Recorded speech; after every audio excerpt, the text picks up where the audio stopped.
Today we're going to be talking about topic 4, solubility. So our learning goals for today are to define solubility, interpret solubility curves, perform calculations involving solubility, predict the solubility of a range of substances based on its properties, define crystallization and explain its steps, define and explain the properties of unsaturated, saturated, and supersaturated solutions, and read a solubility table to predict the solubility of an ionic compound. So solubility is a property of a solute. Every pure substance has its own unique solubility. And it can be defined as the concentration of a saturated solution of a solute in a solvent at a specific temperature and pressure. Where if we remember, a saturated solution is the maximum amount of solute dissolved in that solution. So solubility is a measure of the maximum concentration of a solution. So saturated solution measures the maximum quantity of a solute at a specific temperature and pressure. Now, it's important that we have that second part there, the specific temperature and pressure, because the solubility of substances will change depending on temperature and pressure, and we'll see that as we work our way through this lesson. So solubility is typically measured in grams of solute per 100 mils of solvent. So an example of solubility for sodium sulfate in water is 4.76 grams per 100 mil at 0 degrees Celsius. So what this means is that 4.76 grams of sodium sulfate can be dissolved in 100 grams of water at 0 degrees. Okay, and temperature needs to be provided to be able to give you context, because as the temperature changes, we will see that the solubility will change. So how can we tell whether we have a saturated solution? Any ideas? We can add more solute and look to see for the presence of solids in the solution. So if we add the crystals and it dissolves in the solution, it is not a saturated solution. It would be classified as unsaturated because more can still dissolve in that solution. However, if we add those crystals and they just fall down to the bottom and don't dissolve, then we would have a saturated solution because that solution cannot take any more solute. Okay, and as we said, that is our definition for solubility, right? It needs to be a saturated solution, the maximum amount of solute dissolved in a specific volume of water at a specific temperature. So we're going to look at solubility curves, which really is a graph of solubility of a given solute versus temperature. So here we can see the solubility curves for a range of different substances, where on the y-axis we have the solubility of the substance, so the number of grams of that substance that we can dissolve in 100 grams of water. And on the x, we have our temperature in degrees Celsius. Right? And each point along any one of these curves tell us the maximum mass of a solute that can dissolve at that specific temperature.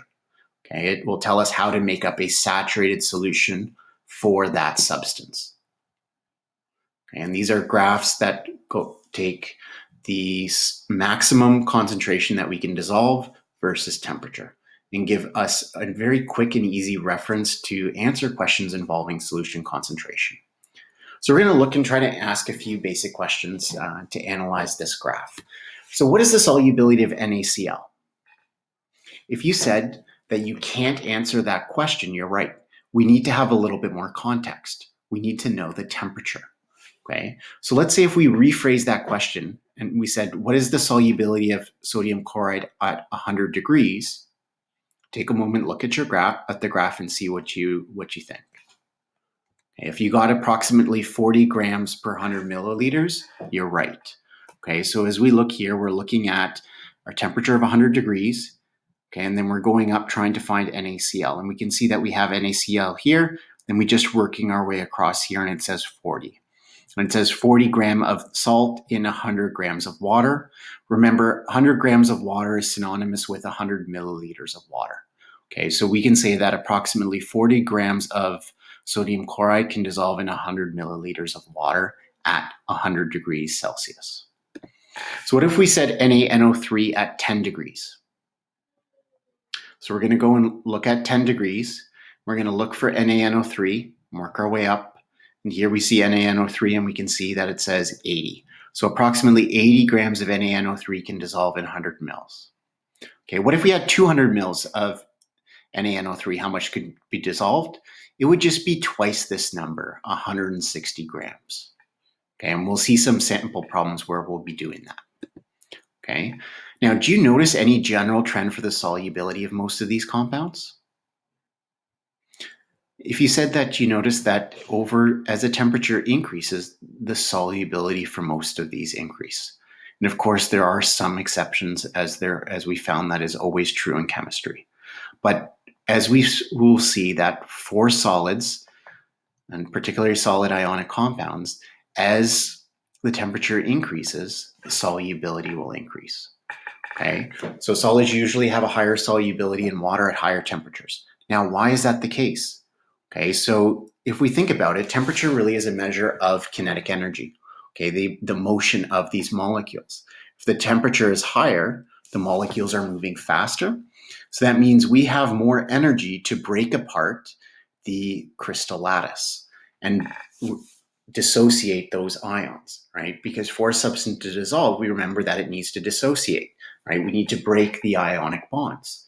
So if we have more energy, the water molecules in there will have more energy, and we'll have more energy to break them apart, which means that we should be able to have more dissolving than we would if we didn't have quite as much energy. Okay. Now, if we look here, these are gases. Okay, do you notice any trends here? As we can see, the solubility for gases typically decreases as temperature increases. Okay. Now, any guesses as to why that's the case? Okay, if we think about substances that are gases, they're going to be nonpolar, right? Which means there isn't a strong force of attraction between them. So in these cases, these molecules typically dissolve in water, right? Because of some of those general rules that we talked about, right? O2 has that lone pair of electrons that allow it to interact. So if we have a container of water, right? And we have those gases dissolved in there, right? They're moving, and as the temperature increases, they're moving a lot faster. And as they get to the surface over here, there aren't going to be very strong attractive forces that keep them in. So it'll mean that it's a lot easier for them to escape, right? So as the temperature increases, these things have more energy, they're moving around faster. There isn't very strong attractive forces keeping them in the liquid, so they end up leaving. Okay. Now, as we're going through, can you think why this might be an issue? So if we think about oxygen levels in lakes, we know that global warming is a big issue, right? We see that the global temperatures is increasing, which means that our global water temperatures are increasing. Why would that be an issue? If we look, right, as temperature increases, the amount of oxygen that we can have dissolved in water is actually going to decrease. So if our water temperatures continue to increase, we're going to have progressively less oxygen that's going to be able to be dissolved in our water, which could have a drastic effect on aquatic life because they do require oxygen to breathe. So just something to think about.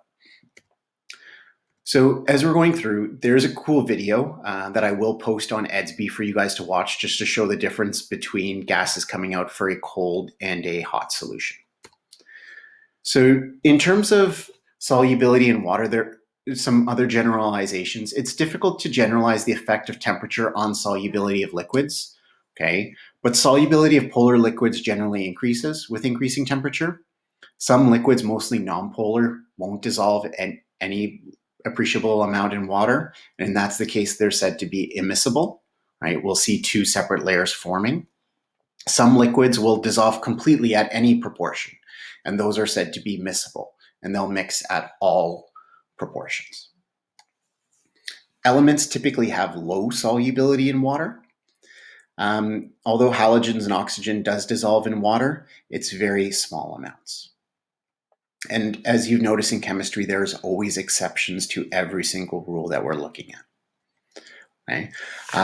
So crystallization is either a natural or artificial process of the formation of a solid crystal precipitating from a solution.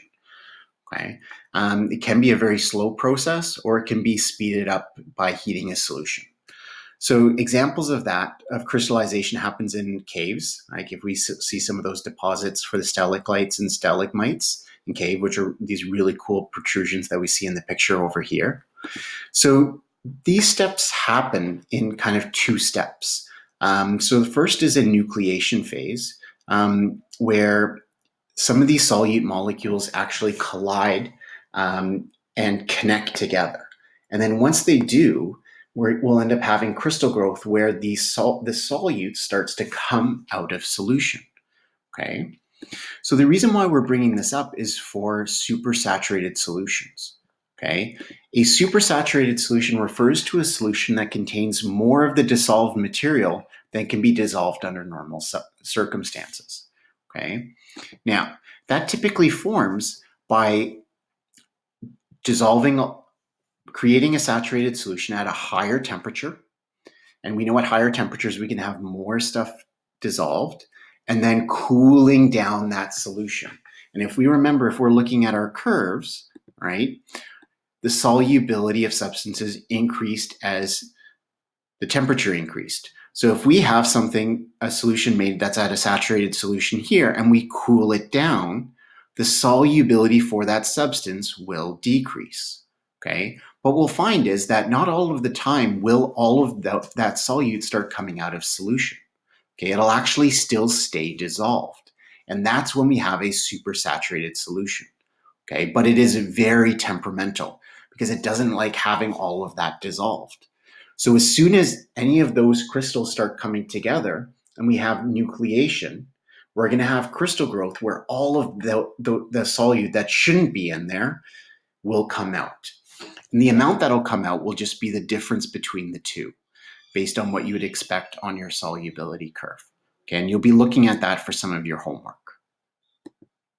Okay, I do have a video that I do want you guys to see, and I will be posting it on EDSB for you to watch to see a supersaturated solution of sodium acetate. Okay, so in here it's really cool where if you drop a crystal in it to cause nucleation, you'll see crystal growth really quickly where this stuff will come out. So do take some time to look through that video. So if we go back, I just wanted to kind of touch back on trying to predict the solubility for ionic compounds using a solubility table, if you remember back in Unit 2 on chemical reactions. So we know that we used a table and it separated the substances into high solubility or low solubility. If it was high solubility, we said it was aqueous. If it was low solubility, we said that it was a solid or a precipitate would form. In there, it said that there was a cutoff of 0.1 mole per liter. And at the time, we didn't understand what that was. And then we said that we would come back to it. So if we remember, if we take our knowledge that we've learned from this unit, right, it's showing the molar concentration. It's using 0.1 mole per liter as a cutoff. So we can have more than 0.1 mole per liter of a solute dissolved, then it's classified as having a high solubility. Whereas if we can have less than 0.1 mole per liter dissolved, we're classifying it as having low solubility. Okay, so going through, we use that cutoff. If it's close to that cutoff, we're going to find that there will be a gray area. So what I want to do is just kind of revisit how we're going to use this table, right? So here we can see that 0.1 mole per liter. So if we wanted to go through and see whether AgCl was soluble, we'd go through and look at our anion, okay? So we're looking at Cl. We're going to find that on the table over here. Okay, and then from there, we're going to see that it gives us into two categories. Our high solubility, so most things complexed with Cl minus is going to be soluble, with the exception of these substances here. And we can see that Ag plus is one of them. So this substance would have low solubility, and we would say that it would be insoluble. Okay, and then you can go through and use the same logic for each of these substances to classify them. And you guys will be getting a worksheet where we'll get some practice doing this again. Okay, so I hope you guys were able to follow along. This is just going through trying to define what solubility is and looking at solubility curves. We will have a worksheet where you can practice trying to analyze these graphs.